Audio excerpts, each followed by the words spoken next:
Hello and welcome to 90 Production Films and Music. I am Dikshant and this is Inside a Movie.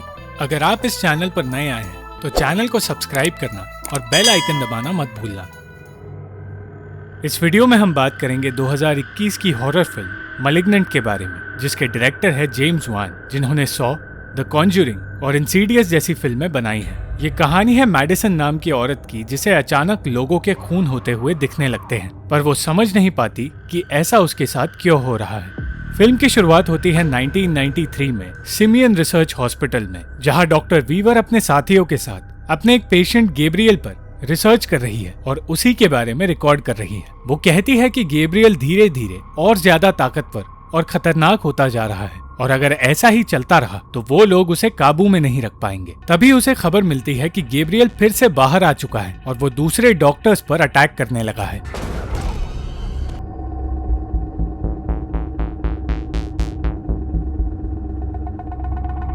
और ना चाहते हुए भी doctor Weaver को उसे काबू में करने के लिए बेहोश करना पड़ता है, क्योंकि उसने हॉस्पिटल के कई लोगों की जान ले ली थी। तब उन्हें पता चलता है कि गैब्रियल, जो कि एक इंसान जैसा बिल्कुल नहीं है, इलेक्ट्रिसिटी और स्पीकर्स को कंट्रोल करके उनकी मदद से बात कर सकता है। और तब उन्हें समझ आता है कि गैब्रियल नाम के इस कैंसर को उन्हें खत्म करना होगा। 28 साल बाद सिएटल में हम मैडिसन नाम की एक प्रेग्नेंट औरत को देखते हैं, जो अपने पति डेरेक के पास घर वापस आई है। प्रेगनेंसी की वजह से उसकी तबीयत ठीक नहीं थी, इसीलिए उसे काम से घर वापस आना पड़ा। पर डेरेक उससे इस बात पर बहस करने लगता है और कहता है कि पिछली हर बार की तरह इस बार भी वो अपने बच्चे के पैदा होने से पहले ही उसे खो देगा। बहस के बीच वो मैडिसन को पीटता है, जिससे मैडिसन के सर पर जोर से चोट लगती है।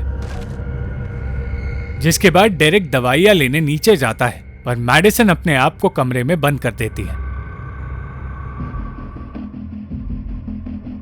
उस रात सोते हुए अचानक डेरेक को कुछ सुनाई देता है और फिर घर में पड़ी चीजें अपने आप चलने लगती हैं। वो समझ नहीं पाता कि आखिर हो क्या रहा है और तब वो किसी को टीवी के पास बैठा देखता है, पर लाइट ऑन करते ही वो अचानक गायब हो जाता है।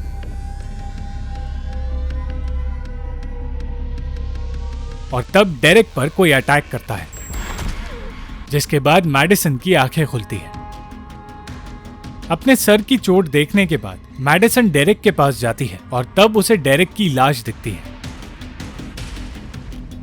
वो अनजान आदमी जिसने डेरेक को मारा है, मैडिसन पर भी हमला करता है।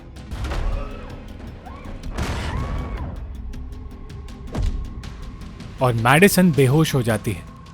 अगली सुबह 4 बजे डिटेक्टिव शॉ और रजीना वहां आते हैं, जहां उन्हें डेरेक की लाश दिखती है। जब मैडिसन की आंखें खुलती है तो उसकी बहन सिडनी उसे सारी बातें बताती है। मैडिसन को पता चलता है कि इस बार भी उसकी बच्ची को वो बचा नहीं पाई और इस बात से उसे सदमा पहुंचता है। जब शॉ मैडिसन से बात करने उसके पास आता है तो देखता है कि वो 2 दिनों से बात नहीं कर पा रही और इसीलिए सिडनी उससे बात करती है, जो डेरेक की वजह से अपनी बहन से दूर रहने लगी थी और ये नहीं जानती थी कि पिछले 2 साल में मैडिसन के 3 मिसकैरेजेस हुए हैं। पुलिस का शक सिर्फ मैडिसन पर था, क्योंकि घर के बाहर से कोई अंदर नहीं आया था और डेरेक को मारने का मोटिव मैडिसन के पास था। मैडिसन अपने घर वापस आ जाती है और उस रात उसे कुछ दिखाई देता है। घर के बाहर उसे कोई दिखता है, जिससे डरकर वो अपने घर के सारे दरवाजे और खिड़कियां बंद करने लगती है। पर एक दरवाजा खुलने से मैडिसन बुरी तरह डर जाती है और अपने घर में छिपते हुए अपने आप को समझाती है कि ये सब कुछ सिर्फ उसके दिमाग का खेल है। अगली सुबह उससे मिलने सिडनी आती है, जो देखती है कि उसकी बहन ने घर के सारे दरवाजे लॉक कर दिए हैं। किसी तरह घर में आने के बाद अपनी बहन से बातें करते हुए उसे पता चलता है कि मैडिसन उसकी असली बहन नहीं है। जब मैडिसन 8 साल की थी तब सिडनी के माता पिता ने उसे अडॉप्ट किया था और अडॉप्शन से पहले के अपने बचपन के बारे में मैडिसन कुछ नहीं जानती। मैडिसन के घर से कुछ दूर एक औरत सिएटल अंडरग्राउंड चला रही है, जहां लोगों के जाने के बाद अचानक लाइट्स बंद होने लगती है। इस बात पर ध्यान ना देकर जब वो औरत अपने घर जाने लगती है तो अचानक वहां कोई आता है। जब वो वहां से भागने की कोशिश करती है तो वही इंसान जिसने डेरेक को मारा था उसे किडनैप कर लेता है और अपने घर लाकर उसे बांध देता है। वो इंसान गैब्रियल है, जो रेडियो की मदद से उसे कहता है कि वो सालों से इस दिन का इंतजार कर रहा था और उस औरत के फोन से वो डॉक्टर वीवर को कॉल करता है, जो गैब्रियल को पहचान जाती है।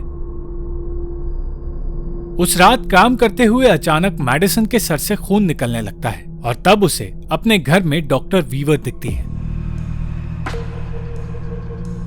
अपने आप को संभालते हुए मैडिसन को समझ आता है कि वो हिल नहीं पा रही और उसके आसपास की सारी चीजें बदलने लगती हैं और उसका घर चेंज होकर डॉक्टर वीवर का घर बन जाता है। अपनी आंखों के सामने वो गैब्रियल को डॉक्टर वीवर का खून करते हुए देखती है और चिल्लाते ही वो अपने घर वापस आ जाती है। जब डिटेक्टिव्स डॉक्टर वीवर के घर पहुंचते हैं तो उन्हें बताया जाता है कि शायद खूनी वही है जिसने डेरेक को मारा है और उन्हें एक पुराने पेशेंट की तस्वीर मिलती है।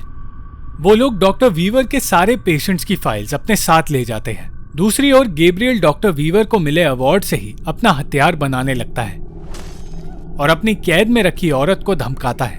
मैडिसन सिडनी को बताती है कि उसने डॉक्टर वीवर का खून होते देखा है और दूसरी ओर डिटेक्टिव शॉ सारी फाइल्स में कातिल को ढूंढने लगता है। वो अपने साथी से कहकर उस पेशेंट की तस्वीर पर काम करने के लिए कहता है जिससे उन्हें पता चले कि वो आज 30 सालों बाद कैसी दिखती है। डॉक्टर वीवर के बाद गैब्रियल अपने अगले शिकार के पास जाता है और डॉक्टर वीवर के साथ काम कर रहे डॉक्टर फील्ड्स का कत्ल करता है और इस बार भी मैडिसन ये सब कुछ होते हुए देखती है। अगली सुबह वो ये बात सिडनी को बताती है और वो दोनों यही बात पुलिस को बताने निकलते हैं। पहले तो पुलिस मैडिसन की बातों पर भरोसा नहीं करती, पर फिर वो फील्ड्स के घर जाने के लिए मान जाते हैं और फील्ड्स के घर पर पहुंचते ही उन्हें उसकी लाश मिलती है। मैडिसन के बताए हुलिये का जब वो लोग स्केच बनाते हैं तो उन्हें समझ नहीं आता कि मैडिसन की बात पर भरोसा किया जाए या नहीं, क्योंकि स्केच के हिसाब से जो आदमी दिख रहा है वो इंसान जैसा बिल्कुल नहीं लगता। ठीक उसी वक्त मैडिसन को गैब्रियल का कॉल आता है जो उसे एमिली बुलाता है और कहता है कि चाहे दूसरे उससे कहते हो कि गैब्रियल सिर्फ उसके दिमाग में है, वो जानती है गैब्रियल एक असली इंसान है। मैडिसन के मुंह से अचानक गैब्रियल का नाम निकलता है और वो समझ नहीं पाती कि वो उसे कैसे जानती है। कुछ देर बाद शॉ को बताया जाता है कि डॉक्टर वीवर की वो पेशेंट मैडिसन ही थी और गैब्रियल के सच का पता लगाने के लिए मैडिसन अपनी माँ के पास जाती है।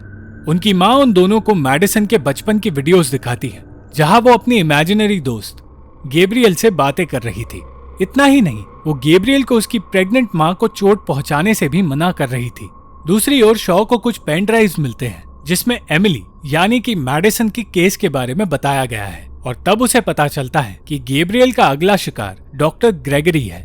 उस रात मैडिसन के साथ फिर से वैसा ही होता है और उसे डॉक्टर ग्रेगरी दिखते हैं जिसे मारने के लिए गैब्रियल उनके घर आया है। जब तक शॉ उन्हें बचाने के लिए वहां पहुंचा तब तक देर हो चुकी थी, पर उसे अपने सामने गैब्रियल दिखा जो वहां से भागने की कोशिश करने लगा। गैब्रियल का शरीर अजीब था, पर वो दूसरों से ज्यादा ताकतवर था। बहुत देर तक शॉ गैब्रियल का पीछा करता रहा,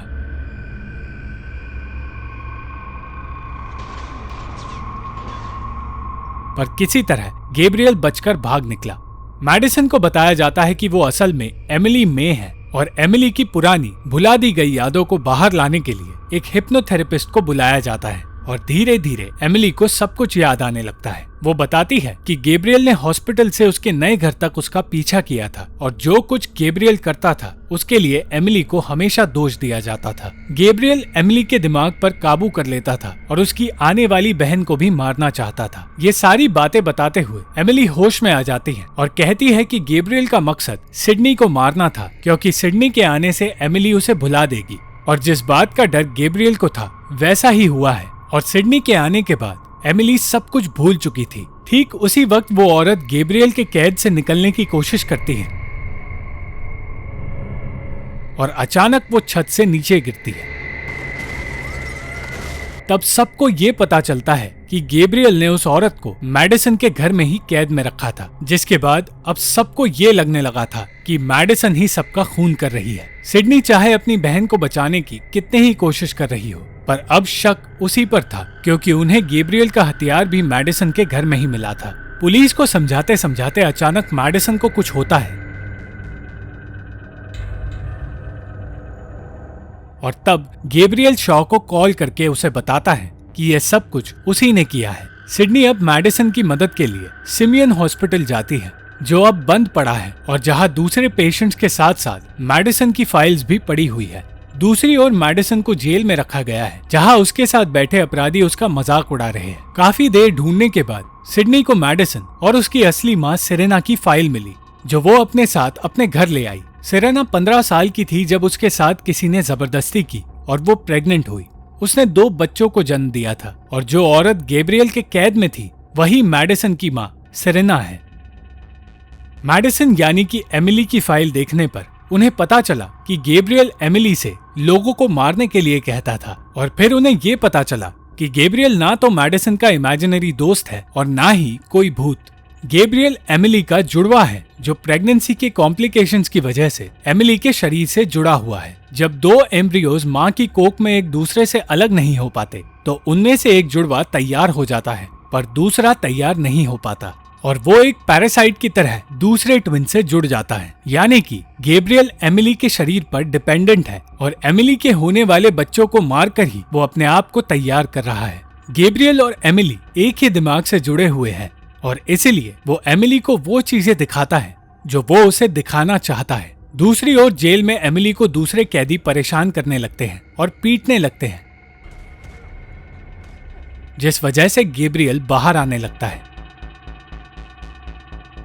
डॉक्टर्स को पता चला था कि गैब्रियल ने असल में एमिली के शरीर पर कब्जा कर लिया था और एमिली को उसने एक मानसिक जेल में बंद करके रखा था, जिसकी वजह से एमिली को वो चीजें नहीं दिखती थी जो सच में हो रही थी, और इसीलिए गैब्रियल के काबू से बाहर जाने पर उन्हें गैब्रियल को एमिली के शरीर से निकालना पड़ रहा था। उन्होंने गैब्रियल का शरीर तो निकाल दिया था, पर क्योंकि उसका और एमिली का दिमाग एक है वो उसे नहीं निकाल पाए। उन्होंने एमिली के सर में ही गैब्रियल का हिस्सा दबाकर बंद कर दिया, पर जब डेरेक ने एमिली को मारा तो उसके सर पर चोट लगने की वजह से गैब्रियल फिर से बाहर आ गया है। वो हर जगह एमिली के साथ ही था और उससे बातें कर रहा था और उसे कंट्रोल कर रहा था, और अब जेल में भी वो एमिली के शरीर पर कब्जा करके दूसरों को मारने लगा था। ये सारी बातें सिडनी शॉ को बताती हैं, जो उसे मैडिसन की असली मां सेरेना के बारे में बताता है। गैब्रियल हथियार लेकर सबको मार रहा था और बहुत कोशिशों के बाद भी उसे कोई नहीं रोक पा रहा था।